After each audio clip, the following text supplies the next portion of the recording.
ये है badlands, Minecraft की एक ऐसी बायोम जहाँ पे ना ट्रीज होते हैं, ना कोई विलेज, ना ही एनिमल्स। यहाँ पे सरवाइव करना एक सबसे मुश्किल टास्क होता है, बट हमने इसको और हार्ड बनाने के लिए इसमें सोलर एपोकलिप्स का मॉड डाला है।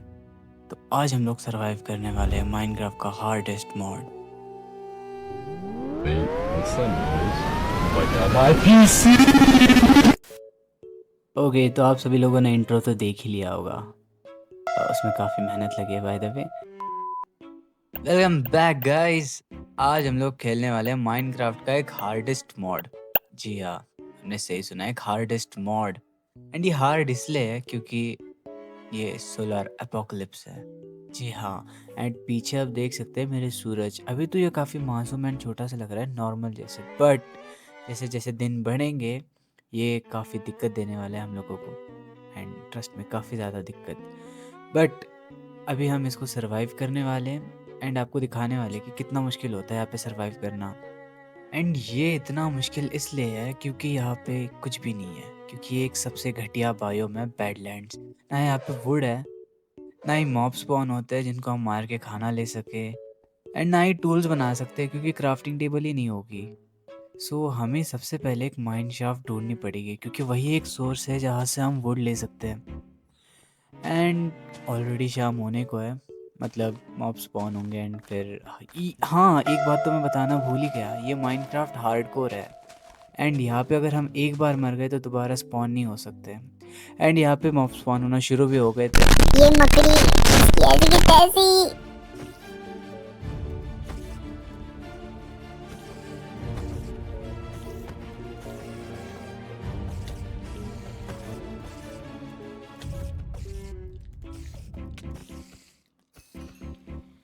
आप लोग देख ही सकते हैं, इस मकड़ी ने लिटरली मेरे 4.5 हार्ट्स खाए। एंड अब फूड भी नहीं है। एंड फिर हमने मैप में देखा कि आसपास कुछ लोकेशन दिख रही है जहाँ पे हम जा सके, लाइक माइन शाफ्ट वगैरह कुछ। बट हाँ, कुछ भी नहीं दिख रहा था क्योंकि किस्मत ही ख़राब है।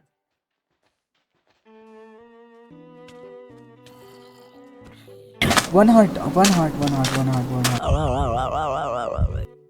मैं बच गया। आपको क्या लगा मैं मर जाऊंगा? नहीं, मैं बच गया। एंड इससे बढ़िया बात, हमें एक माइन शाफ्ट में मिल गई थी। इसका मतलब अब फाइनली हमें वुड मिलने वाली थी। मैंने अपनी पूरी लाइफ में वुड के लिए इतनी मेहनत आज तक कभी नहीं करी थी। इस बायोम में वुड लिटरली डायमंड जितने इम्पोर्टेंट थे, क्योंकि यार कोई पेड़ नहीं था तो वुड तोड़ना एंड वुड मिलना काफ़ी काफ़ी रेयर था। तो यहाँ पे जितनी भी वुड थी मैंने सारी कलेक्ट करी एंड अपने लिए एक स्वॉर्ड भी बना ली क्योंकि भाई मॉब से भी तो लड़ना था। फिर मैंने माइन शाफ्ट के सारे स्ट्रिंग्स कलेक्ट करे क्योंकि हम इससे फिशिंग रॉड बना सकते थे। एंड फिशिंग रॉड से हम मछलियाँ पकड़ के हंगर बार फुल कर सकते थे। एंड वही हमारा एक ओनली चांस था कि हम सरवाइव कर सके। एंड दिव्या हाफ हार्ट पे थी, यार क्या ही करूँ मैं, कैसे बचाऊँ उसको। एंड फिर मैंने थोड़ा सा स्टोन कलेक्ट करा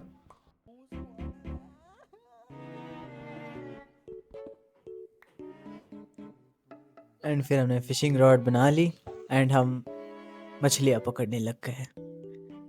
मुझे तो याद भी नहीं पिछली बार मैंने फिशिंग कब करी थी माइनक्राफ्ट में, बट खाने के लिए क्या कुछ नहीं करना पड़ता। फाइनली हमारे पास इनफ फिशेस हो चुकी थी एंड मैंने अपना हंगर बाल फुल किया एंड मेरी एचपी फाइनली रीजनरेट हो रही थी। फिर मैंने स्टोन कलेक्ट करा एंड थोड़ा सा कोल भी माइन किया।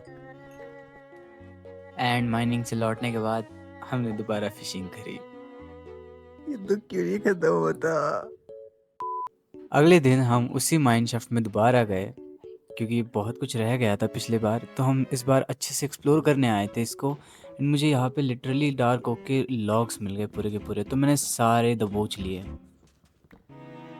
हम जिस माइन में थे वहाँ पे आयरन का नामो निशान नहीं था। इस बायोम में सबसे ज़्यादा गोल्ड मिलता था, तो हमने एक आयरन की पिकैक्स बनाई एंड जितना गोल्ड हो सके ना हमने सारा कलेक्ट करने की सोची क्योंकि उसी से हम आर्मर बना सकते हैं। एंड फिर हमने सारा गोल्ड कलेक्ट भी कर लिया एंड कुछ ही देर में हमारे पास सोना ही सोना था। मतलब देख सकते हो आप कितना सारा सोना है, सोने की पिकैक्स, सोने की तलवार, सोने का आर्मर। एंड जैसे मैं बाहर गया, Compramos carros y camionetas viejas para desarmar. No.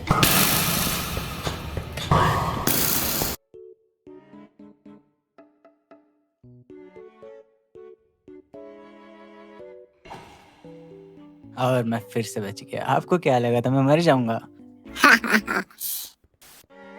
फिर हमने सोचा कि थोड़ा एक्सप्लोर भी तो करना है, तो फिर हम एक्सप्लोरेशन के लिए निकल गए। आसपास जितनी सारी चीज़ें थे, हमने जितने ज़्यादा रिसोर्सेज हो सके सारे कलेक्ट करने की सोची। एंड हमें ढूंढना था माइन कार्ट विद चेस्ट, क्योंकि वही एक सोर्स था जहाँ से हमें सीड्स मिल सकते थे, जो कि सबसे इम्पोर्टेंट चीज़ थी, क्योंकि हम उससे एंड हमें एक चेस्ट मिल भी गई।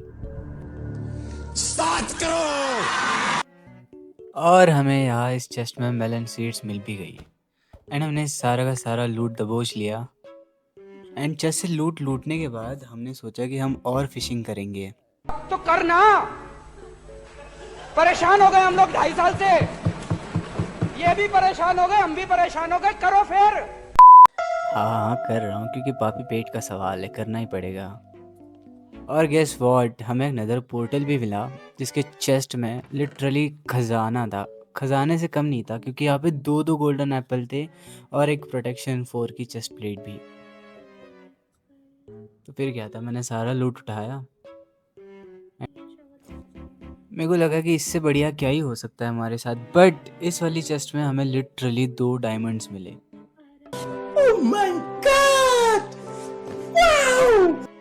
एंड जैसी किस्मत अच्छी चल रही होती है, कुछ ना कुछ हो जाता है। हमें रैंडमली दूर एक स्ट्रक्चर दिख रहा था, बट पता नहीं किस चीज़ का स्ट्रक्चर था वो। मैं थोड़ा सा पास गया देखने कि है क्या, बट स्टिल मेरे को कोई आइडिया नहीं कि ये कौन सा स्ट्रक्चर है। तो हमने सोचा कि क्यों ना इसको पास जाके देख ही ले कि है क्या ये। एंड जब इसकी एडवांसमेंट आई तब मेरे को रियलाइज़ हो गया कि अरे ये तो मॉड पैक का एक पार्ट है। मैं काफ़ी भूल जाता हूँ गाइस कि। और ये डंजन बिल्कुल बेकार जगह थी, इसको देख के ही लग रहा था कि ये बहुत बुरा होने वाला है।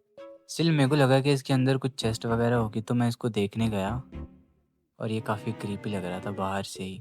फिर मैंने यहाँ से थोड़ी और कॉबवेब कलेक्ट करी। मैंने सोचा कि बेड बनाऊंगा इनकी स्ट्रिंग्स बना के। और इसके सेंटर में था एक फुल का स्ट्रक्चर, तो मेरे को लगा उसके अंदर बहुत सारा खजाना होगा। एंड खजाना सुनते ही दिव्या कूद गई पानी में। एंड तब तक मेरे को मकड़े ने ढस लिया। एंड उसके बाद मेरे को लिटरली लगा कि मैं मर जाऊंगा, क्योंकि खाना भी नहीं था मेरे पास।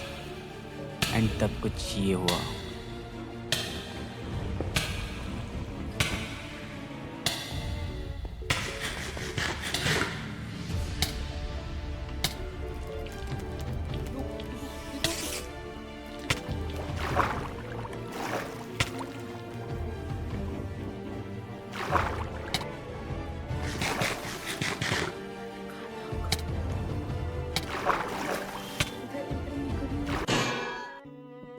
और मैं बच गया। आपको क्या लगा था मैं मर जाऊंगा?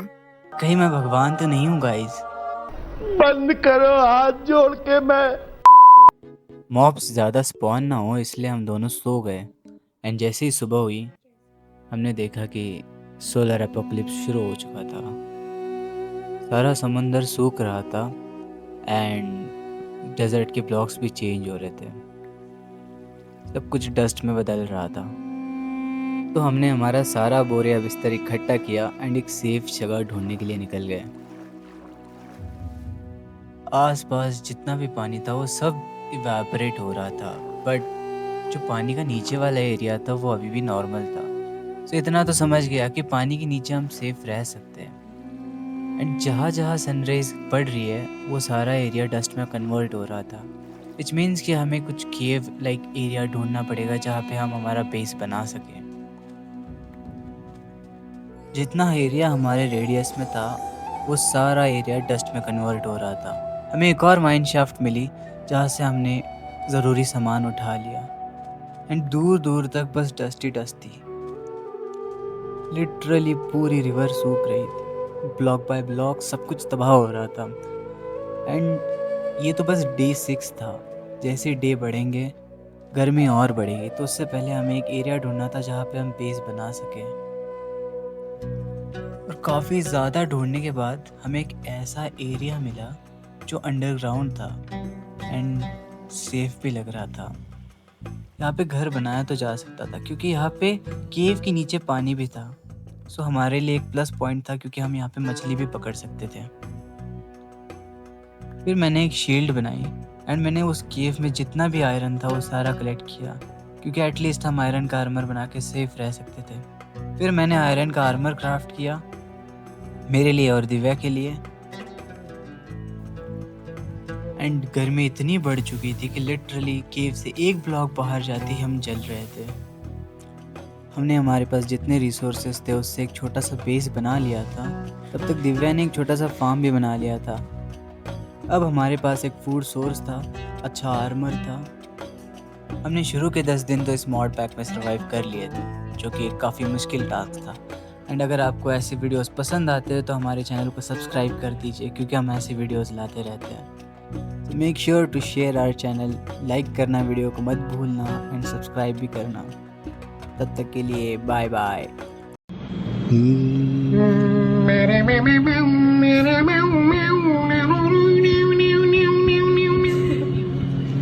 Rabbit.